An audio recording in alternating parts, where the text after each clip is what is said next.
మాజీ సీఎం జగన్ అక్రమాస్తుల కేసులో కీలక పరిణామం చోటు చేసుకుంది. జగన్ కేసుల విచారణ ఆలస్యం అవుతుందని ప్రస్తుత ఏపీ డిప్యూటీ స్పీకర్ రఘురామ కోర్టులో పిటిషన్ దాఖలు చేశారు. ఈ విచారణ సమయంలో జగన్ కేసుల వివరాలపైన సుప్రీంకోర్టు ఆరా తీసింది.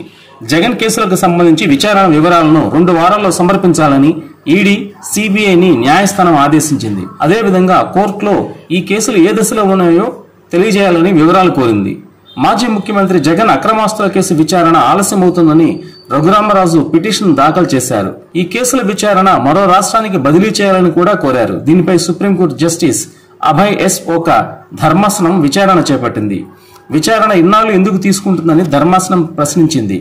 రోజువారీ పద్ధతిలో విచారణకు ఇప్పటికే తెలంగాణ హైకోర్టు నిర్ణయించిందని ఇరుపక్షాలు సుప్రీంకోర్టు ధర్మాసనంకు నివేదించాయి. రోజువారీ విచారణకు ఆదేశించినా ఎక్కడ ఆటంకం కలుగుతుందని ధర్మాసనం ప్రశ్నించింది. డిశ్చార్జ్, వాయిదా పిటిషన్లు, ఉన్నత కోర్టుల్లో విచారణలే ఆలస్యానికి కారణమని న్యాయవాదులు వివరించారు. పెండింగ్ లో ఉన్న కేసుల వివరాలను పట్టిక రూపంలో ఇవ్వాలని సూచించింది. అఫిడవిట్ రూపంలో ఇచ్చిన పట్టిక చూసిన తర్వాత తగిన ఆదేశాలు ఇస్తామని కోర్టు పేర్కొంది.